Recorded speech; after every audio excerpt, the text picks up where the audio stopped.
हमेशा आदमपुर की जनता चुनाव लड़ती है।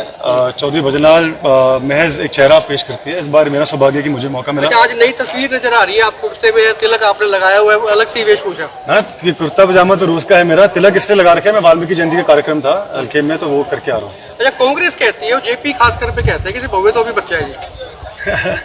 जेपी साहब बड़े मुझसे, मैं उनके खिलाफ कुछ नहीं कहना चाहूंगा, समय बताएगा। अच्छा, सतेंद्र सिंह भी आपके पापा के साथ काफी काम किए हैं, कुलदीप जी के साथ में उन्होंने काम किया, आम आदमी पार्टी से आ रहे हैं, किस तरह से देखते हैं? देखिए, मैं किसी के बारे में कुछ नहीं कहना चाहूँगा। मैं बहुत सकारात्मक सोच रखता हूँ और मैं अपने ही काम को लेकर कोई आपके सवाल हो उसको उनका मैं जवाब दूंगा और सभी का स्वागत है। क्या प्राथमिकता रहेगी, आप अगर विधायक बनते हैं तो प्राथमिकता क्या रहेगी आपकी? बिल्कुल विकास की रहेगी, मान सम्मान की रहेगी।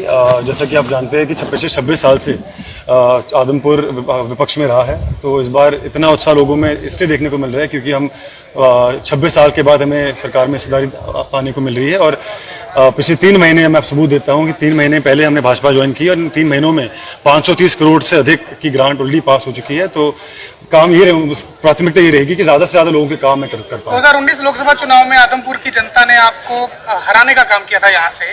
अब की बार किस तरह से आप देखते हैं और क्या अपील रहेगी कि वो जो कमी वहाँ रहेगी वो यहाँ पूरी हो जाए? लोकसभा का चुनाव एक बहुत ही अलग प्रकार का चुनाव था। मोदी की आंधी थी, इसमें सब बह गए थे, मैं भी उनमें शामिल था। और आपको याद होगा कि कुछ महीनों बाद विधानसभा चुनाव हुआ 2019 में, जिस प्रकार से एक ऐतिहासिक जीत आदमपुर को मिली पिताजी के नेतृत्व में। तो इस बार भी उम्मीद है कि आदमपुर की पिताजी कहते हैं कि 30,000 की लीड उन्होंने ली थी, आप उससे ज्यादा लेंगे। आप क्या मान के चलते हैं, कितनी लीड आप बरकरार कर पाएंगे? ये एक तरफा चुनाव रहेगा, मैं नंबर तो नहीं आपको दे पाऊंगा। आदमपुर की जनता में बहुत उत्साह है और मुझे उम्मीद है कि एक तरफा चुनाव में लड़ेंगे और एक तरफा जीत। कई बार हार से भी काफी कुछ सीखता है आदमी। जो आपका लोकसभा का चुनाव रहा, भले ही उसमें आदमपुर ने आपको हराया, तो उससे आपने कुछ चीजें सीखी होंगी। क्या उस चीजों का फर्क पड़ेगा चुनाव पे? जैसे मैंने कहा कि वो चुनाव बहुत अलग प्रकार का था, उसका हम ज्यादा एनालिसिस नहीं कर सकते क्योंकि चुनाव भी बहुत अलग प्रकार का था। लेकिन जैसे आपने कहा, निस्संदेह हार से ही और मुश्किलों से ही इंसान आगे बढ़ता है और सीखता है। और जो सीख मुझे मिली है मैं उनको आगे सपने में विधानसभा नजर आ रही है? सपने में मुझे आदमपुर की जनता और मेरा परिवार याद आ रहा है और मैं उम्मीद करूंगा और विश्वास दिलाता हूँ मेरे परिवार को कि आदमपुर का एक व्यक्ति का मस्तक गर्व से ऊंचा होगा।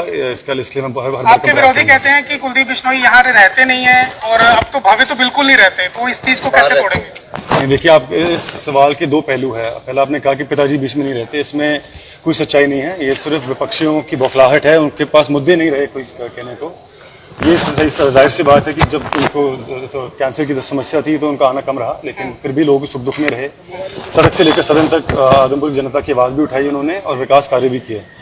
दूसरा सवाल आपका रहा मुझको लेकर। मैं पिछले 1 साल से जरूर विदेश रहा, लेकिन आप बस करने दो।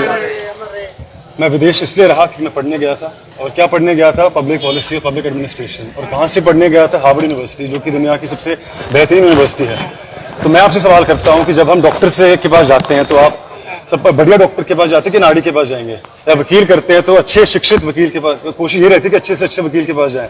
तो जब राजनीति की बात आती है तो हम शिक्षा को इतने बुरी नजर से क्यों देखते हैं? ये तो आदमपुर के लिए और सभी के लिए बहुत ही खुशी और फक्र की बात है कि शिक्षित, निस्संदेह जो अनुभव मेरा रहा है शिक्षा का, जीवन का, वैसे मुझे बहुत कुछ सीखना अभी बाकी है। मैं पूर्ण प्रयास करूंगा कि वो उसका लाभ आदमपुर की जनता को मिले। एक बार आपने इंस्टाग्राम पे कुछ वीडियोस डाले थे, मुझे ध्यान है, आपने लोगों को प्रेरणा दी थी, चैलेंज भी दिया था कि मैं कर रहा हूँ, आप भी करिए। योगा करते थे आपने, एथलेटिक्स की कुछ टिप्स दिए थे।